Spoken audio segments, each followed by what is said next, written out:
Hello friends, कैसे हैं आप लोग। सबको मेरा जय भीम। नमो बुद्धाय। बुद्ध और उनका धर्म में काल्पनिक स्वर्ग की बजाय संसार को धर्मराज बनाना। नंबर 1, धर्म यानी रिलीजन का उद्देश्य क्या है। नंबर 2, भिन्न भिन्न धर्मों ने इस प्रश्न के भिन्न भिन्न उत्तर दिए हैं।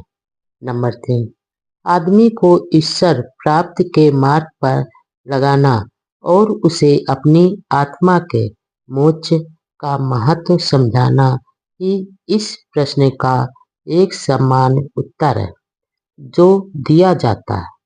नंबर 4, बहुत से धर्म 3 राज्यों की बातें करते हैं। नंबर 5, एक स्वर्ग का राज कहलाता है, दूसरा पृथ्वी का राज कहलाता है, तीसरा नरक का राज कहलाता है। नंबर 6, कहा जाता है कि स्वर्ग के राज पर ईश्वर का शासन है, नरक के राज पर शैतान का निर्विवाद एकाधिकार बताया जाता है। पृथ्वी के राज के बारे में विवाद है, इस पर शैतान का अधिकार नहीं है। साथ साथ इसे ईश्वर के राज के अंतर्गत भी नहीं माना जाता। आशा की जाती है कि शायद किसी दिन ऐसा हो जाए। नंबर 7, कुछ धर्मों ने कुछ धर्मों में माना जाता है कि स्वर्ग का राज धर्मराज है क्योंकि वहाँ ईश्वर का सीधा शासन है। नंबर 8, कुछ दूसरे धर्मों में स्वर्ग का राज पृथ्वी पर नहीं है, यह केवल स्वर्ग का ही दूसरा नाम है। जो कोई ईश्वर और उसके पैगंबर पर विश्वास रखता है वही वहां पहुंच सकता है। जब वे स्वर्ग पहुंचते हैं तो जीवन के भोग विलास के सारे साधन उन्हें वहां प्राप्त हो जाते हैं जो निष्ठावान होते हैं। नंबर 9, सभी धर्मों का यही उपदेश है कि इस स्वर्ग के राज में पहुंचना ही व्यक्ति का उद्देश्य होना चाहिए और वहां कैसे पहुंचा जाए यही अंतिम निर्णय है। नंबर 10, धर्म यानी रिलीजन का उद्देश्य क्या है। इस प्रश्न का बुद्ध ने सर्वथा भिन्न उत्तर दिया। नंबर 11, भगवान बुद्ध ने लोगों से यह कभी नहीं कहा कि उनके जीवन का उद्देश्य किसी काल्पनिक स्वर्ग की प्राप्ति होना चाहिए। उनका कहना था कि धर्म का राज इस पृथ्वी पर ही है और वह धर्म पथ पर चलकर ही प्राप्त किया जा सकता है।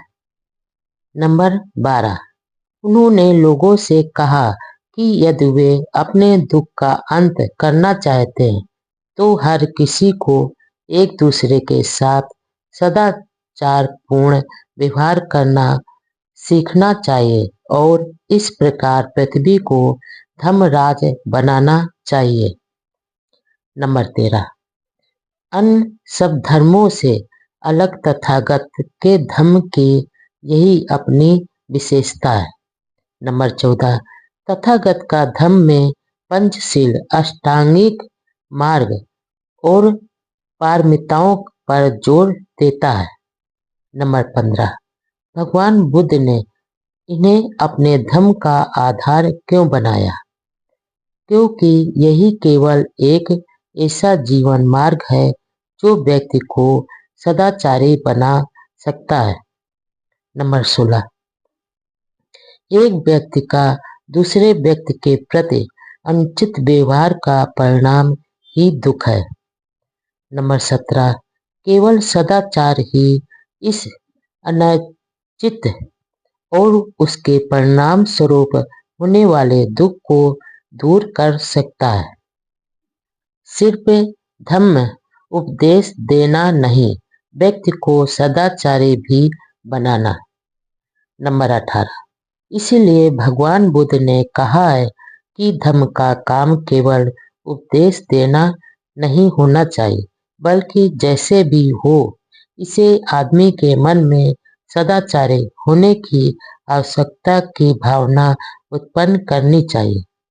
नंबर 19, लोगों में सदाचार की भावना भरने के लिए धर्म को दूसरे कार्य भी करने होते हैं।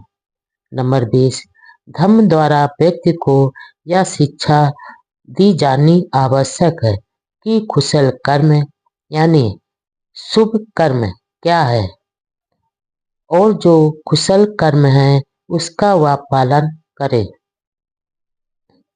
नंबर 21, धर्म द्वारा व्यक्ति को यह शिक्षा दी जानी आवश्यक है कि अकुशल कर्म बराबर अशुभ कर्म क्या है और जो अकुशल है उससे वह दूर रहे।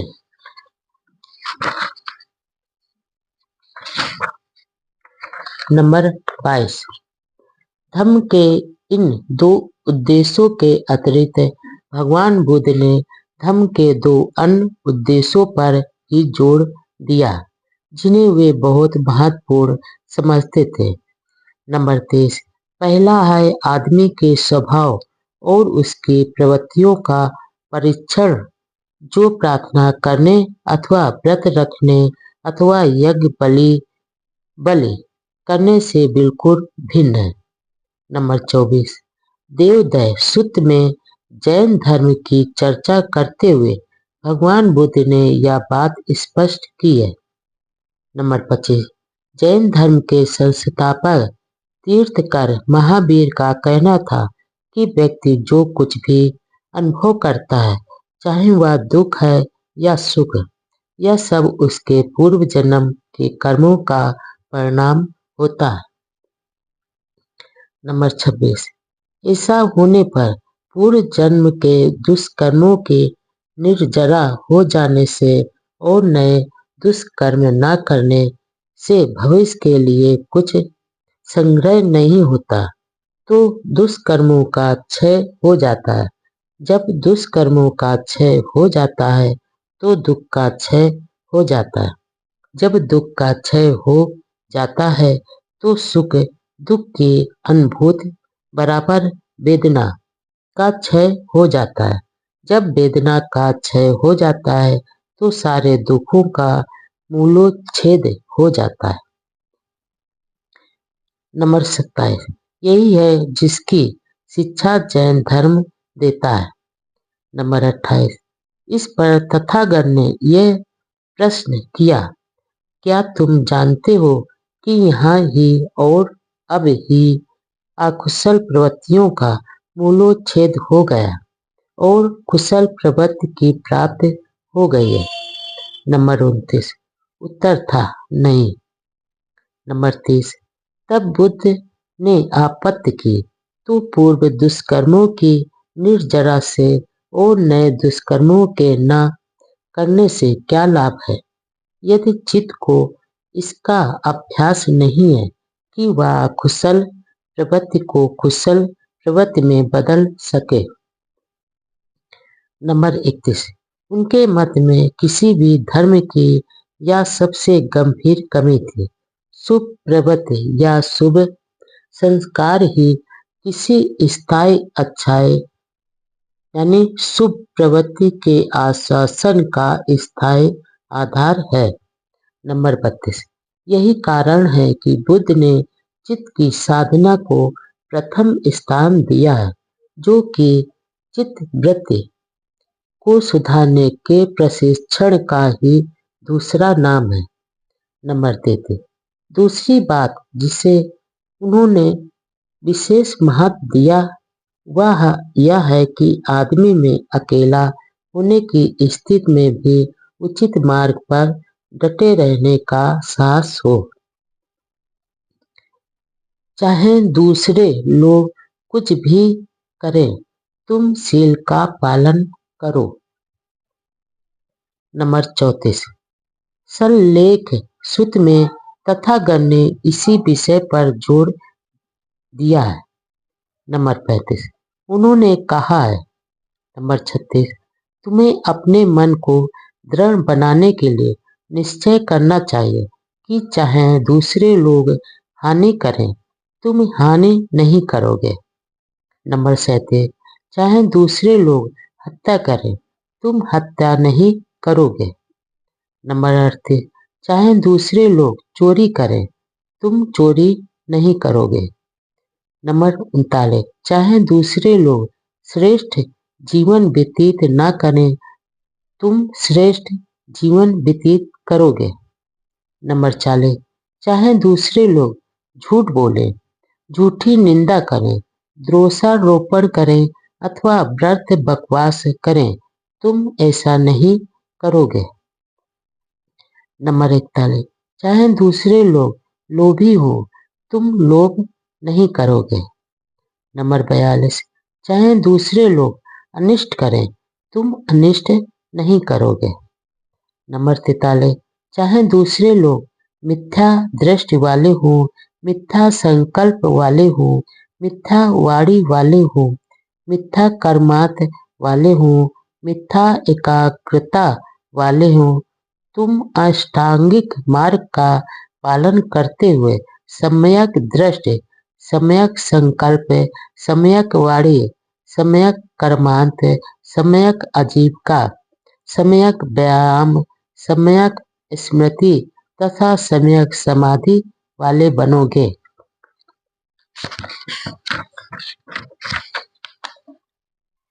नंबर 44, चाहे दूसरे सत्य के विषय में भी गलती पर हो, मुक्ति के विषय में भी गलती पर हो, तुम सत्य और मुक्ति दोनों विषय में गलती पर ना होगे।